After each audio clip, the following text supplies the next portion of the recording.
ba ba media sosial medsos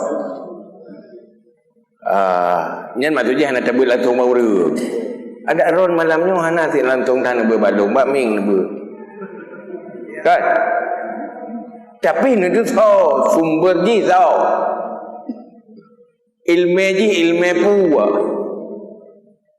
kan tanya sebab mana yang giyu meta ilmu ke ilmu pertama dia ilmu yang warisi Rasulullah nya persoalan beut dari keun beut nyan ke ilmu agama nyan yang perle pun tak jaga tak pastikan ilmu nyan berilmu Ahlussunnah wal Jamaah be ada aliran tidak lehnya untuk tak depu Ahlussunnah wal Jamaah pun tak depu ilmu yang bergah. Yang kedua tak turi urangnya sogore betruk hubungan dengan Rasulullah. Nah silsilah keilmuan kepada Rasulullah. Nyo kata pasti urangnya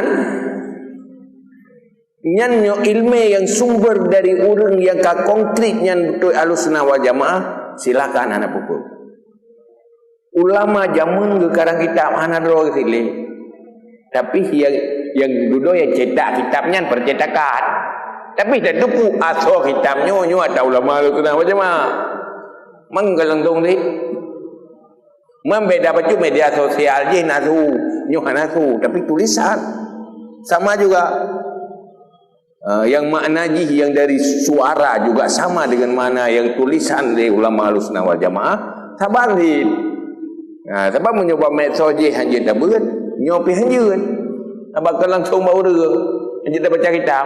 Ulama awal ke tulis kitab hanya dah baca dan nanti kanyan. Makanya yang perlu jaga. Maka untuk minta ilmu bak medsos supaya benar gore, supaya dia nyo gore je ikut nyampe dia ile. Tabai urang dia masih baca hadis fikir siapa mandung. Hadis baca ayat baca.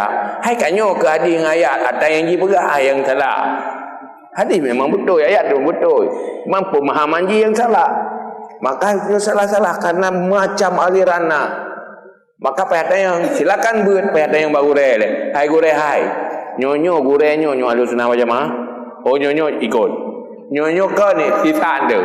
Baik ikut. Maka bahaya munyo hana bimbingan gore. Walaupun ba medsos taban lagi bahaya tak baca kitab tanpa bimbingan guru. Salah mufhum. Ana so pemutui wate salah. Nampak. Orang perempuan urinang yang ajnabi di dua buah pendapat. Yang pendapat yang kuat dan ihtiyat yang di luar sembahyang seluruh tubuh. Munyo pendapat sabote selain muka dan palit jaruk. Tu ihtiyat maka tu seluruh tubuh. Maka urang pakai cadarnya lebih sempurna.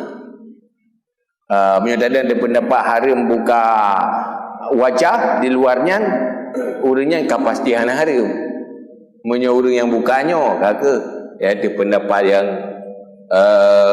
mukabil ji yang pegah dia buka selain yang aurat selain muka dan telapak tangan selain aurat.